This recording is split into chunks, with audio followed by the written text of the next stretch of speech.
Is this on? Okay. Good afternoon, everyone, and a happy new year. My name is Khadija Ahmed. I'm the spokesperson for the Permanent Mission of Somalia to the UN in New York for the month of January.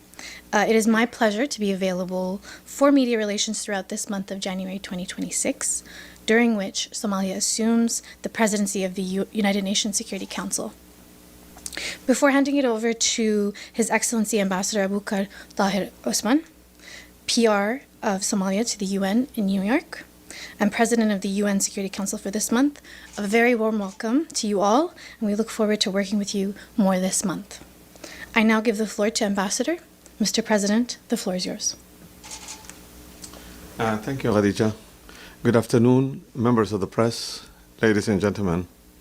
It's an honor to be with you today at this press conference as the President of the United Nations Security Council for the month of January 2026. I'm pleased to present the Council's program of work for the month of January. But before doing so, allow me to speak briefly in my national capacity. Somalia is deeply honored to assume the presidency of the Security Council following our country's return to the Council after 54 years, having last served in the term of 1971-72. This is a significant milestone for my country. Our return as an elected member, now holding the presidency, symbolizes Somalia's commitment to strengthening multilateralism. Over the past year, Somalia has strived to be a voice of reason, a bridge builder, and principled advocate for the respect for the international law, adherence to the UN Charter, the protection of civilians, and a peaceful settlement of disputes. As we assume the presidency this month, Somalia will hold at highest standard diplomacy and multilateral cooperation. We will prioritize efficiency, transparency, inclusivity, and consensus building. Now allow me, in my capacity as the President of the United Nations Security Council for the month of January 2026, to briefly walk through the program of work which the Council adopted this morning. On 8th of January, the Council will hold a briefing on the Middle East on Syria's chemical weapons. This meeting was previously scheduled for the month of December. However, since the Slovenian president was unable to hold, it has been moved to this month's agenda. On January 13th, the Council will hold a TCC meeting on the United Nations Peacekeeping Force in Cyprus, UNOFISP. On January 14th, the Council will hold a briefing on consultations on Yemen.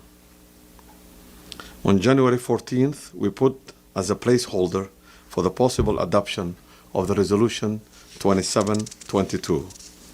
On January 15, the Council will hold consultations on United Nations Peacekeeping Force in Cyprus, UNOFISP.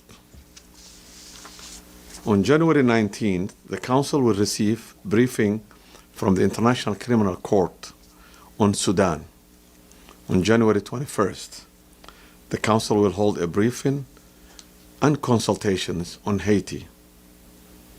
On January 22nd, the Council will hold a briefing on consultations on Syria pertaining to political and humanitarian aspects. As you may notice, there are some openings on the program of work, including Fridays, except for January 23rd, which we accommodated Colombia's request. Therefore, on January 23rd, the Council will hold a briefing and consultations on Colombia. We are pleased to welcome Colombia to the UN Security Council. On January 26th, the Council will hold a high-level open debate, the promotion and strengthening of the rule of law in the maintenance of international peace and security. Somalia believes the 80th anniversary of the Charter is a timely occasion for the Security Council to reflect on the strides made and challenges that remain in upholding the rule of law among nations.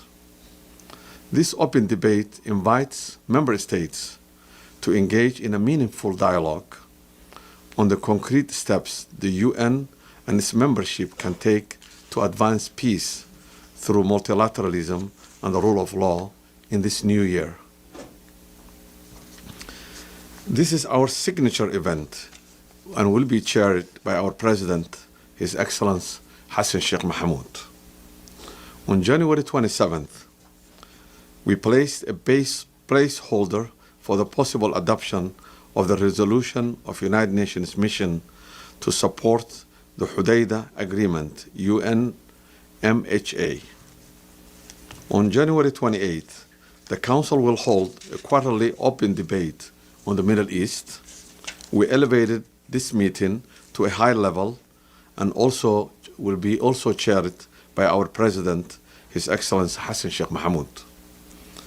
In light of the recent development in the occupied Palestinian territory, Yemen, Syria, and Lebanon, we believe it's very important and timely to elevate this open debate to high level and lively discussion. On January 29, the Council is expected to hold consultations on the United Nations Regional Center for Preventive Diplomacy for Central Asia, UNRCCA. On January 29th, the Council is expected to adopt resolution on United Nations Peacekeeping Force in Cyprus, UNIFISP, and United Nations Integrated Office in Haiti, PNU. On January 29, following these adoptions, the Presidency will hold a monthly wrap-up session at 4:30 p.m. I thank you.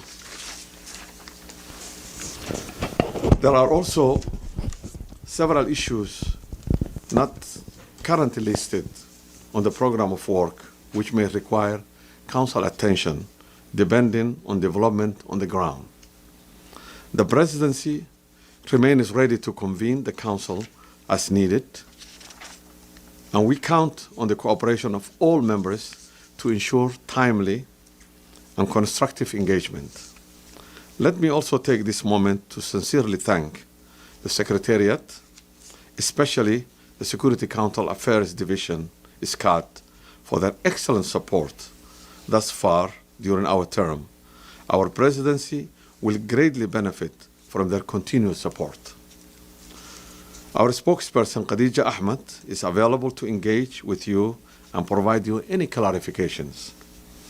This Presidency offers Somalia a moment of historic responsibility and opportunity, both to contribute meaningfully to the Council's work and to champion the core principles of United Nations Charter that have shaped our own national journey.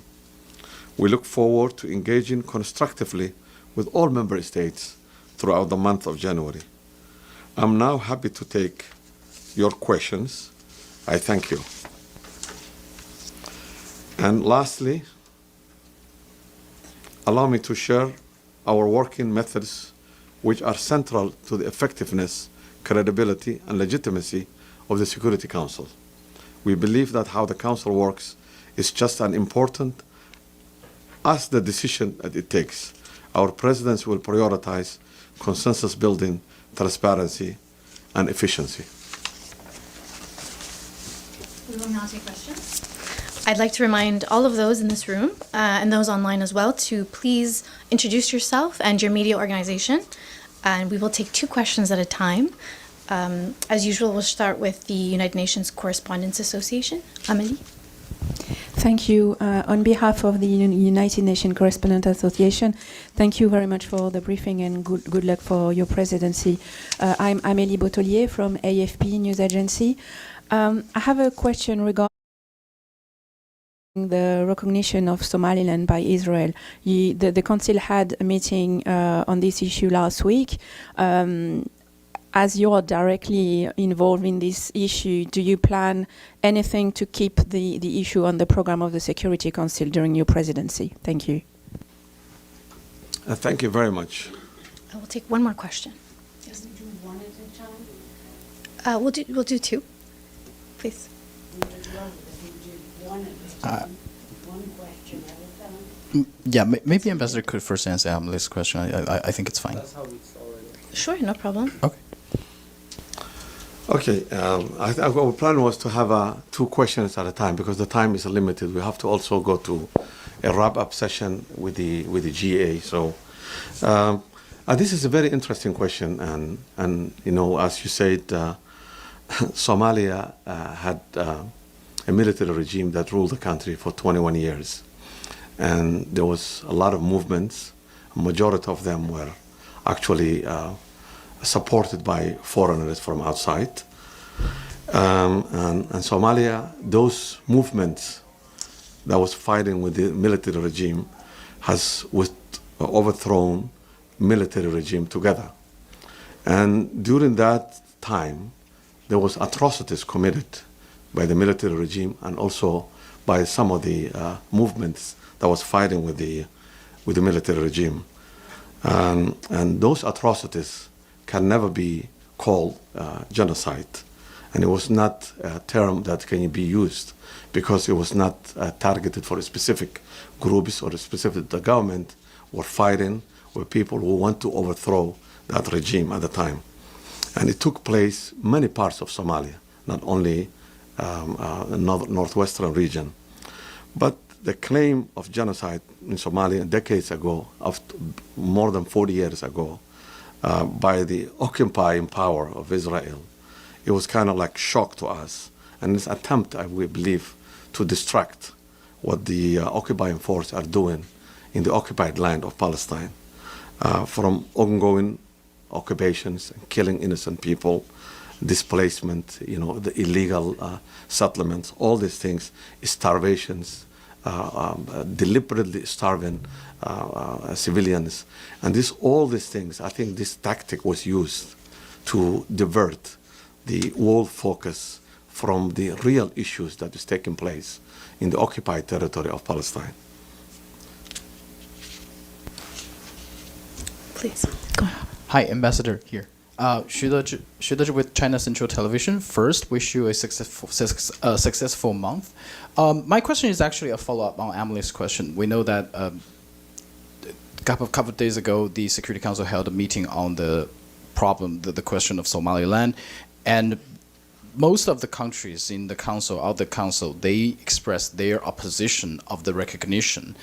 What is your reaction to the overwhelming global communities opposed to this recognition? And as my colleague asked about the further plan, but I want to ask, what reaction do you want to get from the council? How to cancel or reverse the decision of the Israeli government? Thank you. Well, thank you again and for following up this question. And I think one thing I have to make it very clear, you know, atrocities took place during the military regime and during the time there was a fighting between these things.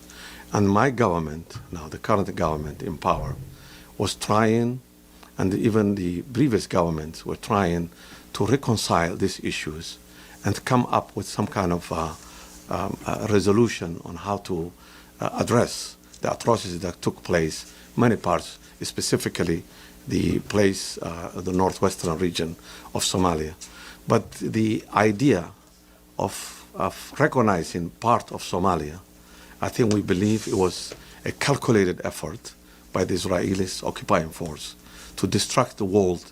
And we really appreciate when you see the not only the members of the Security Council, which not overwhelmingly, all of them supported the sovereignty and territorial integrity of Somalia. And we really appreciate this. But the way I see it is this was designed specifically to distract. But the government is willing, and there is representatives from that region, from the Northwest region, that are in the government and that are serving in the federal parliament and that are serving the upper house of the parliament. And there is a discussion was going on before even these things, because I participated a dialogue between the Somaliland and Somalia that took place in 2012, 2013, 2014. And this was something that was ongoing, but was never question of of sovereignty or territorial integrity of Somalia was any country that recognized or at least thought about this. Because there's the idea even in Somaliland no longer exists. Somaliland was, when we got independence, was two regions, Northeast and Northwest region. And Northeast, which is about 45% of the territory and 45% of probably the population, if it's not more, are also part of the federal government of Somalia. And the Northwest region, part of that Northwest region, which borders toward Djibouti, are also trying to say that they don't want to be part of secessionist group. This is basically, it's not a problem of sovereignty or territorial integrity. It's a small group that want to succeed, and secessionist group from this. But again, as I said, the government, even though this exists, the government is trying to come up with some kind of dialogue and open a dialogue and see how best, without any military offense or without all these things, to solve the problem that, if there is a problem that is saying that it exists, how to react on support on this kind of thing. So I don't know any more answer, but I think we have representatives from that region in the government, and there is a dialogue already going before even these things. Please. Thank you, Ambassador. It's Georgia Garanziotti from Athens and Cyprus news agencies. I'm wishing you good luck on your presidency.